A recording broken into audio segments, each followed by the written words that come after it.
اللہ اکبر اللہ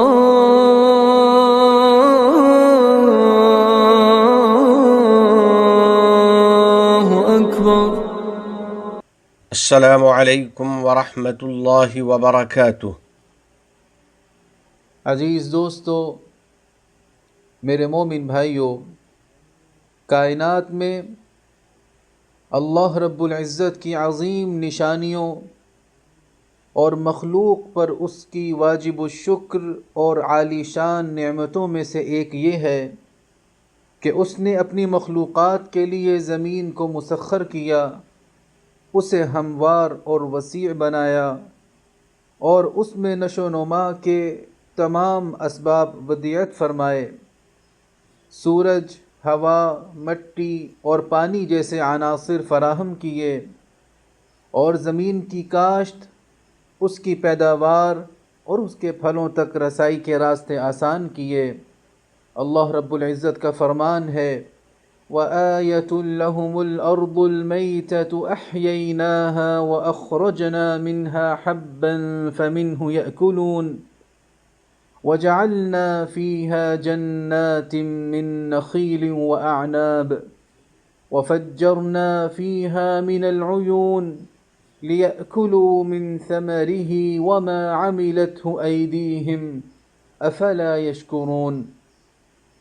اور ان کے لیے خشک زمین بھی ایک نشانی ہے جسے ہم نے زندہ کیا اور اس سے اناج نکالا جس سے وہ کھاتے ہیں، اور اس میں ہم نے کھجوروں اور انگوروں کے باغ بنائے اور ان میں چشمے جاری کیے تاکہ وہ اس کے پھل کھائیں، اور یہ چیزیں ان کے ہاتھوں کی بنائی ہوئی نہیں ہیں، پھر کیوں شکر نہیں کرتے؟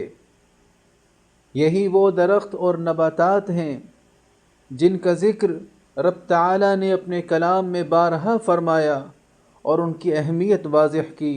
قرآن کریم میں اللہ تعالیٰ نے پودوں اور درختوں کی 30 سے زائد اقسام کا ذکر فرمایا اور ایک سورت کو ایک درخت کے نام سے موسوم کیا۔ رب تعالیٰ کا فرمان ہے، والتین والزیتون، قسم ہے انجیر اور زیتون کی۔ اسی طرح اللہ رب العزت نے زمین کی کاشت اور فصلوں کی نشو و نما کے مراحل بھی بیان کیے تاکہ ہم ان کی اہمیت کو سمجھیں اور ان کے عظیم فوائد کا ادراک کریں۔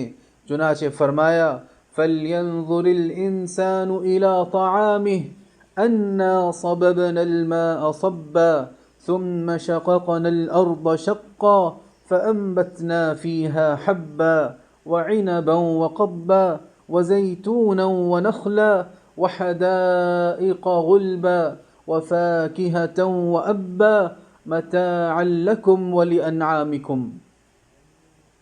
پس انسان کو اپنے کھانے کی طرف غور کرنا چاہیے کہ ہم نے اوپر سے پانی برسایا، پھر ہم نے زمین کو چیر کر پھاڑا، پھر ہم نے اس میں اناج اگایا اور انگور اور ترکاریاں اور زیتون اور کھجور اور گھنے باغ اور میوے اور گھاس تمہارے لیے اور تمہارے چوپایوں کے لیے سامان حیات۔ تو میرے بھائیوں، اللہ کے بندو، زمین ہی سے آپ کا کھانا اور غذائیں فراہم ہوتی ہیں، آپ کا لباس اور دوائیں مہیا ہوتی ہیں، آپ کو سایہ اور گرمی کا سامان میسر ہوتا ہے، اور اسی کے ذریعے اللہ تعالیٰ مٹی کو مضبوط کرتا ہے، ہواؤں کو صاف کرتا ہے اور آپ کے دلوں کو خوشی بخشتا ہے۔ کیا آپ نے اپنے رب کے اس فرمان پر غور نہیں کیا؟ وَالْأَرْضَ مَدَدْنَاهَا وَأَلْقَيْنَا فِيهَا رَوَاسِيَ وَأَنبَتْنَا فِيهَا مِن كُلِّ زَوْجٍ بَهِيجٍ، اور ہم نے زمین کو بچھا دیا اور اس میں مضبوط پہاڑ ڈال دیے اور اس میں ہر قسم کی خوشنما چیزیں اگائیں۔ اور کیا آپ نے رب تعالیٰ کے اس فرمان میں تدبر نہیں کیا؟ أَمَّنْ خَلَقَ السَّمَاوَاتِ وَالْأَرْضَ وَأَنزَلَ لَكُم مِّنَ السَّمَاءِ مَاءً فَأَنبَتْنَا بِهِ حَدَائِقَ ذَاتَ بَهْجَةٍ، بھلا کس نے آسمان اور زمین بنائے اور تمہارے لیے آسمان سے پانی اتارا اور پھر ہم نے اس سے رونق والے باغ اگائے۔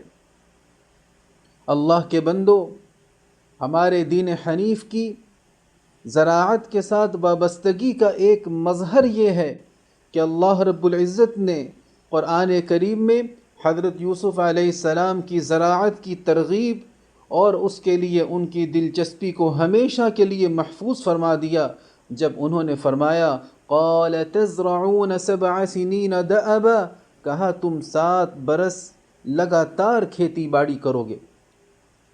اور ہمارے نبی صلی اللہ علیہ وسلم نے بھی اس اہمیت کو مزید اجاگر کیا اور خود زراعت کا عملی مظاہرہ پیش فرمایا اور اپنی سنت میں ہمیں اس کی ترغیب دی۔ چنانچہ آپ صلی اللہ علیہ وسلم نے ہر انسان کو اپنی زمین کو زراعت کے ذریعے استعمال میں لانے کی دعوت دی اور فرمایا من کانت لہ ارض فلیزرعها، جس کے پاس زمین ہو وہ اسے کاشت کرے۔ اسی طرح آپ صلی اللہ علیہ وسلم صحابہ کرام کی زمینوں کی بھی خبر گیری فرماتے اور ان سے دریافت فرماتے کہ وہ اپنی زمینوں پر کیا عمل کر رہے ہیں، اور انہیں فرماتے ازرعوها او ازرعوها، اسے خود کاشت کرو یا کسی اور کو کاشت کے لیے دے دو۔ اور جب سلمان رضی اللہ عنہ نبی کریم صلی اللہ علیہ وسلم کی خدمت میں حاضر ہوئے اور 300 کھجور کے درخت لگانے کی خواہش کا اظہار کیا، تو نبی کریم صلی اللہ علیہ وسلم نے اپنے صحابہ سے فرمایا اعینوا اخاکم، اپنے بھائی کی مدد کرو۔ چنانچہ صحابہ کرام نے ان کی مدد کی، ہر شخص اپنی استطاعت کے مطابق کھجور کے پودے لایا۔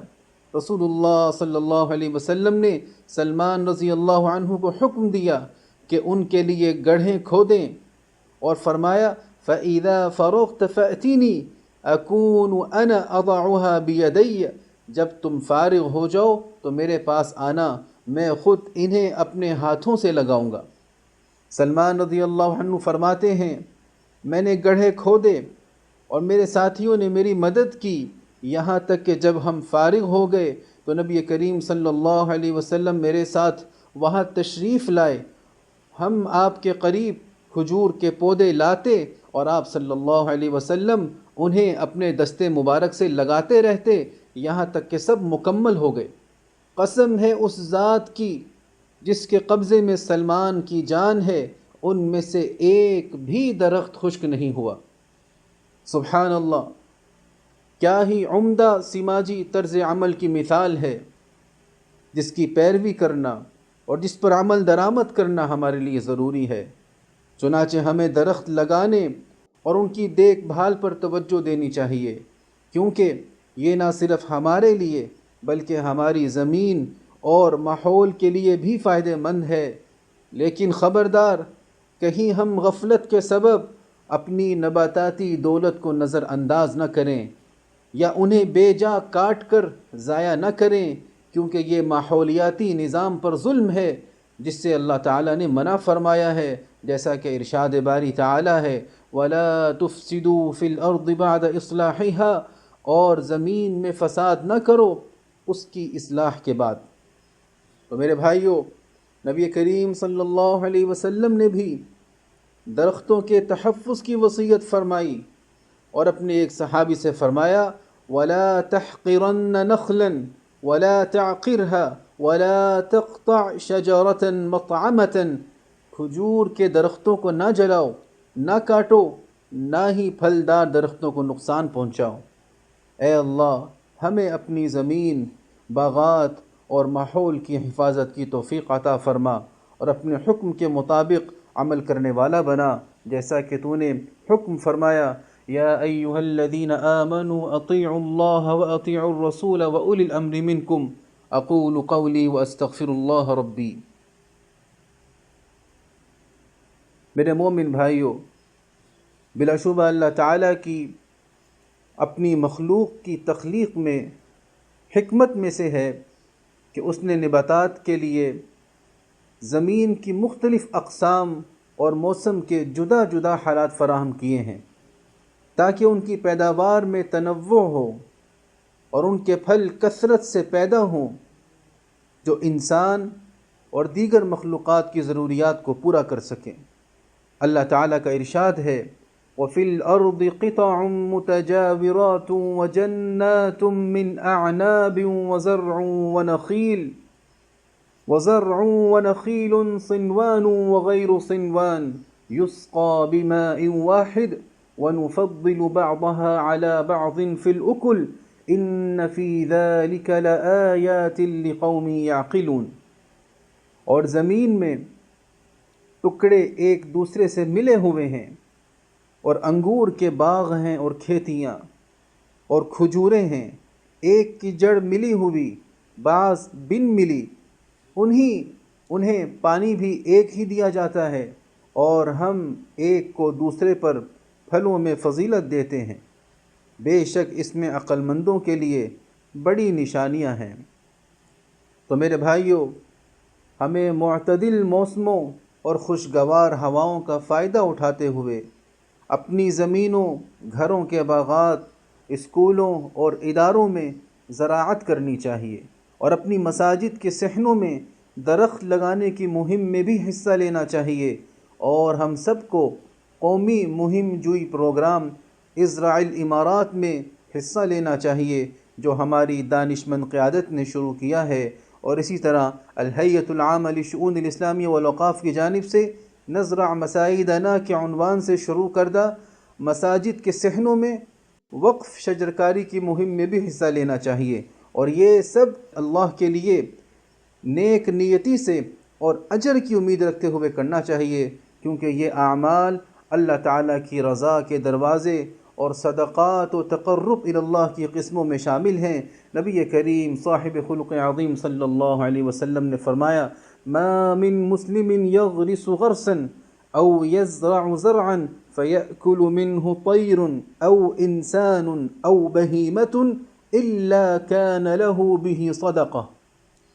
کوئی مسلمان ایسا نہیں جو درخت لگاتا ہے یا بیج بوتا ہے اور پھر اس میں سے پرندہ، انسان یا جانور کچھ کھاتا ہے مگر اس کے لیے اس کا صدقہ لکھا جاتا ہے۔ تو میرے بھائیوں، یہ بہت عظیم صدقہ ہے جس کا ثواب ہمیشہ کے لیے جاری رہتا ہے، اور یہ صاحب عمل کے لیے صدقہ جاریہ بن جاتا ہے۔ چنانچہ اچھا درخت لگانا انسان کے درجات بلند کرتا ہے اور اس کے نیک اعمال میں اضافہ کرتا ہے، اور یہ اس بات کی علامت ہے کہ انسان اپنے وطن سے محبت کرتا ہے اور اپنے ملک کے لیے وفادار ہے۔ جیسا کہ شیخ زائد طیب اللہ ثراہ نے اس بات کی تاکید کی اور فرمایا مجھے یہ بات پسند ہے کہ میں ہر شہری کی ضرورت کو پورا کروں، چاہے وہ صاف میٹھا پانی ہو یا خوشگوار زرخیز زمین ہو جو خیر و برکت سے مالا مال ہو، تاکہ ہمارے آبا و اجداد کی زمین کی محبت ہمارے فرزندان وطن کے دلوں میں گہری ہو۔